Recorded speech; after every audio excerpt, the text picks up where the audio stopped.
The American public may know little about the military, but we recognize that it is the only reasonably well-functioning public institution we have these days. We do not trust Congress, and the budgets of civilian foreign policy agencies have taken a beating, along with their capabilities. Faced with problems, we send in the troops. After all, who else can we send? Unlike any other part of the government, the U.S. military can be relied on to go where it is told and do what it is asked, or die trying.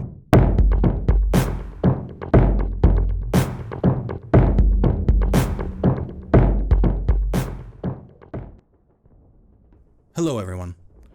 Today, we'll be going over Warriors and Citizens, American Views of Our Military by General James Mattis and Kori Schake. The previous quote by Rosa Brooks in her chapter Civil Military Paradoxes underlies a serious problem within the United States. The problem is that the American people have such great trust in our military and so little trust in other federal institutions that the military is the go-to instrument for many foreign policy concerns.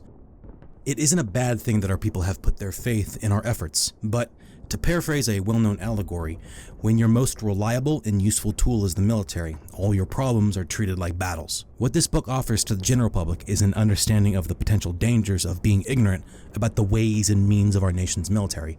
For businesses, this book can offer a glimpse into problems that could arise when you rely too much on one characteristic of your business, one department that has always performed so reliably that you redirect funding to the detriment of others. You will find an allegory for failing to properly get your entire organization or customer base on board with a decision, as well as the problems that can arise when you try to influence the internal policies and procedures of a uniquely different department. You will also find the danger of entitlement that star performers and their departments may have, all at the expense of the organization's long-term goals. Before we discuss examples for business any further, as usual, let's look at the contents of this book.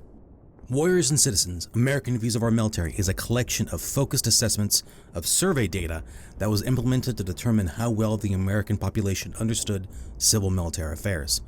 The surveys in question, the Triangle Institute of Security Studies, TIS, survey of 1998 and the YouGov survey of 2013 asked questions related to how well participants understood military life and its requirements, the relations between the military, the government, and the public, and various hypothetical situations in order to assess their perception of the civil-military dynamic. The bottom line determined by these surveys and reflected in this book is that the American people have a great trust in the military as an institution, but don't truly understand how it functions.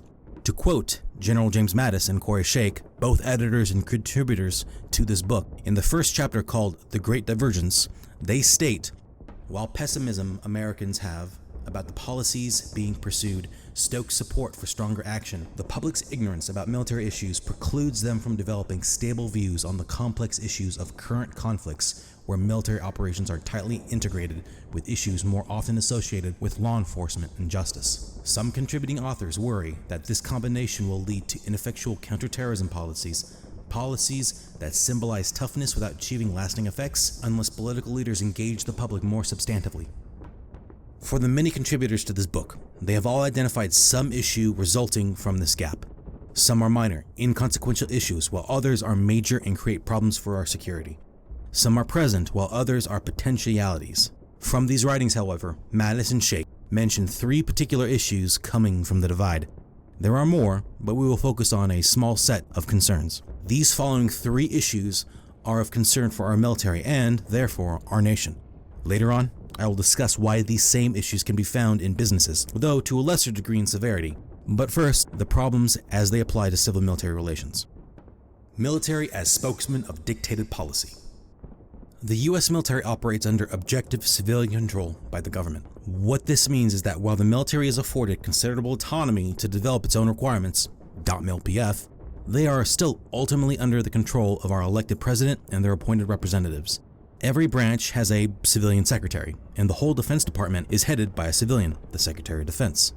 The president, who dual hats as the commander-in-chief, has the final say, and as long as their orders are lawful, the military will execute. Congress, additionally, can declare the military's budget, conduct inspections, and raise and maintain the services. Control, in a sense, is divided between these two, the executive and legislative branches of the government. The military is compelled by professionalism and law to subordinate itself. The president is elected. Congresspersons are elected.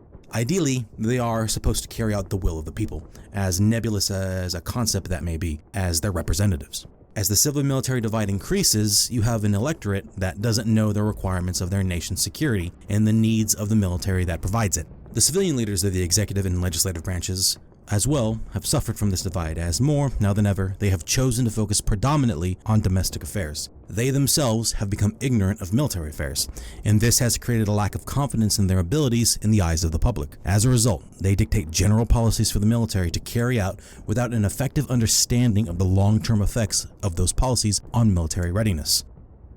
They then require the military spokesman to support those policies and leverage the military's good image to gain the people's placid acceptance. Respect for the American military is widespread, but the public's knowledge of the military is shallow. It contributes to the strategic incoherence, encouraging politicians to consider their strategic choices hemmed in by public opposition and to shift responsibility from winning policy argument onto the military. Difficulty in sustaining the war effort.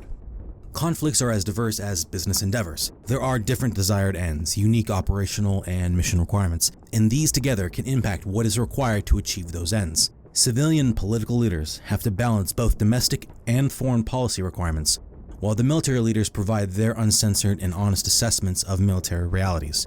In our history, often military leaders provided estimates for military forces necessary for campaign victories that were too high for those civilian leaders to accept. They would have to curtail the military's numbers at the detriment of the success of operations. For civilian leaders, and the public that elects them, there is a danger in failing to understand the nature of wartime operations and the uncertainty that it creates. Battles can be relatively easy to plan for desired effects. Still, the campaigns necessary to shape an environment, to shape a war, are so complex that other than resources, the most crucial aspect is time. Warfare is a whole-of-government activity, and while the military can be relied on to carry on a fight indefinitely, we can't guarantee the civilian government and the electorate can do so as well. Failure to keep the people engaged falls on the shoulders of civilian leaders.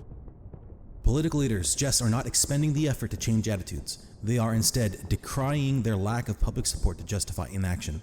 But expending political capital to engage and educate the public, political leaders could create larger decision space. They could expand their strategic option by fostering an educated public and choosing strategically sound courses of action that would draw and sustain public support. But military leaders and military members as a whole can help support this by educating the populace of the harsh realities of conflict and the uncertainty of warfare. Hopefully, War is My Business helps in this effort. Imposing social policies to the detriment of military capabilities. All organizations have a purpose for their existence.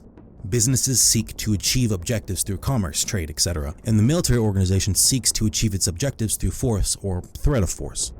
All seek to influence others and shape their environments for their benefit. And while the ways and means may appear different, this premise underlies all human activities. The ways and means are essential, however, and were tailored specifically to influence and shape their people and their environments. If you were to change the characteristics of the ways and means of armed conflict, then you inherently changed how effects are produced. Some changes to policies imposed on the military can have uncertain effects on how we conduct operations and achieve objectives on the battlefield. Whether those changes have positive or negative outcomes, we can't be sure until they are put to the test. In daily garrison operations, in field training exercises, and in combat. Change creates uncertainty, and warfare already carries great amounts of uncertainty. Most of the time, military operations are calculated risks, but with increased uncertainty, it becomes much more difficult to calculate that risk and achieve objectives. Since lives are literally at peril and the security of the nation is in danger, the military is naturally conservative when it comes to change. Too many changes, or too big a change too quickly, is seen as dangerous and foolhardy. If you ever thought a military was slow to change its systems and ways, now you know why. Those people making decisions about military issues are generally in line with public attitudes. But those elites who shape the cultural environment create pressure on politicians to make choices not in line with the traditional values of military culture or the attitudes of the general public.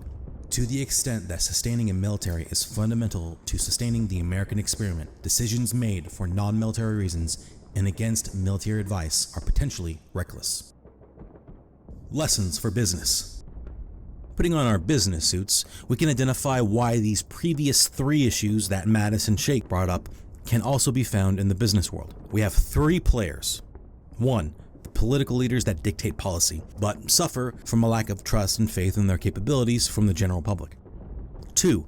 The military is subordinate to the politicians and must execute their dictates, if legal and ethical, but benefits from great trust and faith from the general public. And 3. The general public itself, who trusts the military and distrusts politicians, but doesn't really understand the civil-military dynamic and what is required to make military organizations function effectively. Treating these players as surrogates in the business world, we can use these scenarios. 1. We can substitute the politicians for business owners, C-level executives, or anyone involved in the decision and policy-making authority within that business. 2. The military can be substituted for the various departments of that business: sales, marketing, operations, logistics, research and development, etc. And the department manager and team leaders being those senior military leaders who hold great influence and control over their people, but merely execute policy. They can help shape company policy, but ultimately they will still perform if told to do so. Finally, 3.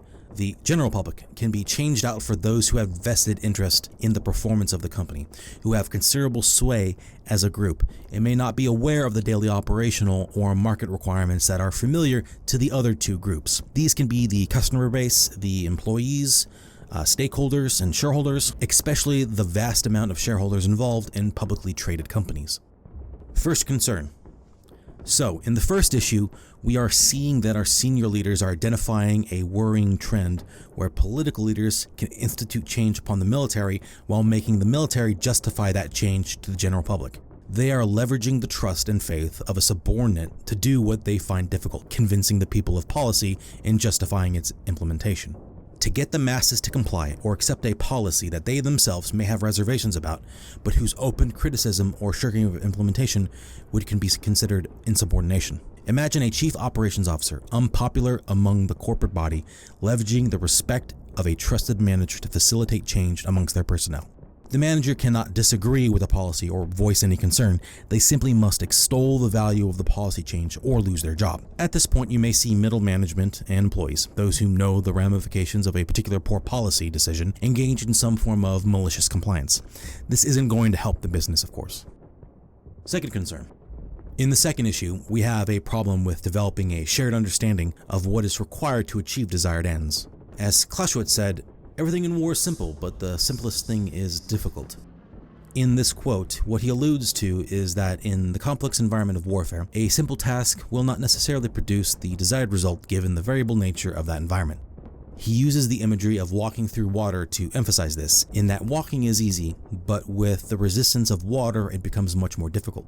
In warfare, there are many known and unknown variables in the environment that make a simple task more complex in its results. But I would say that this may be the case for all of life's endeavors. Systems and processes may appear to be complicated when viewed as a whole by the untrained eye, but they are merely a collection of many simple tasks undertaken in a specific order.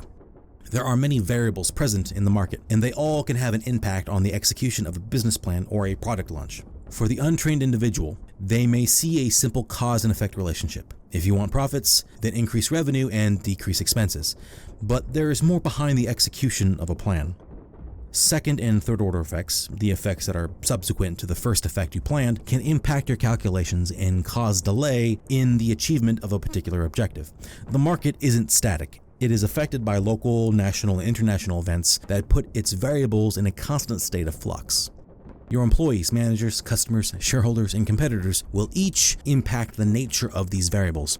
They are not static inputs that you can predict with 100% certainty. As a result, we may plan for the execution of a course of action for a business to last a certain amount of time, but we can't guarantee it due to the non-static nature in which we operate. Those that know this to be true, the executors of plans and policies, must communicate this to the public and leadership. They may plan for a quick resolution of a problem or implementation of policy, but they know that there is always uncertainty at play and must communicate this truth. Not being able to explain why things may take longer than anticipated will cause the people not directly involved to become strained and unable to sustain the time and capital it may truly take to achieve those ends. Third concern. In the third issue, we have a situation in which subordinate organization is compelled to change its ways at the behest of its superior. It isn't that the change is necessarily wrong in the general sense. but it may be unwise given the unique operational variables for that subordinate. While I may be tempted to use a comparison by saying, for businesses, what works in New York won't necessarily work in Texas, or what works in a metropolitan city won't necessarily work in rural America, this concern, however, isn't about comparisons between similar organizations. It is about forcing social changes without acknowledging these unique variables. We must remember that the institutions, conventions, and organizations we form, be it a business or a battalion, are shaped in such a way that allows them to influence and shape others toward a desired end. Both of them shape and influence in different ways using different means. Their differences are based on how variables impact the cause and effect relationship between the means employed and the ways they are used, creating different ends based on those variables. Or I should say, military and business planners who will determine what ends are required for success look at the variables present and shift the implementation of ways and means accordingly. The problem occurring here is that superiors, without concern for the unique operational variables placed upon a subordinate, institute change for change's sake alone and not for any perceived benefit to achieving desired ends. Retired Marine General John F. Kelly put forth the idea that every change should be judged on whether it improves lethality on a battlefield. So, if you look at anything we are contemplating doing, does it make us more lethal? If the answer to that is yes, then do it. If the answer to that is no, clearly don't do it. If the answer to that is it shouldn't hurt, I would suggest that we shouldn't do it because it might hurt. This sentiment can be carried forward to business. For marketing, will a change improve target audience reach and increase revenues over expenditures? For logistics, does a change increase throughput, reduce shipping errors, or improve inventory management? For any department, does a change improve the execution of its tasks and help achieve desired ends more effectively? If the answer is no, then you must question the logic of change and provide justifications to oppose it. Conclusion. The primary lesson that all of the authors published within this book and emphasized by General James Mattis and Kori Schake is that with a greater shared understanding of how the military operates, the reasons for why it does what it does, we will see a more engaged electorate and more competent elected leaders. In the business world, we know the dangers involved when executives don't understand the institutions and conventions of those they lead. They blame the sales department for decreased revenue while failing to see variable market conditions. They blamed manufacturing for poor quality control when it was the leadership that contracted the production of a subcomponent to a supplier with a history of subpar performance. They may blame R&D for failing to develop a new, successful product line when it was the executives that forced them to operate within restrictive parameters. So, in these instances, we see a potential failure from both sides, a failure of a superior to understand the nature of the subordinate, and a failure of the subordinate to educate the superior. This is the value we will derive when we read this book. Warriors and Citizens, American Views of Our Military, on the surface is an interpretation of survey data. This data helps us understand to what degree there is familiarity gap between the military, the government, and the people. At its heart, however, it is a series of assessments that warn the reader of the dangers of not having a shared understanding, a valuable read for military and government personnel. If you can appreciate the commonalities, a useful read for anyone involved in business organization with complex and departmentalized structure. A valuable read nonetheless, and if this applies to you, please give it a buy. Every purchase helps out Wars of My Business as well, from the link below. Thank you.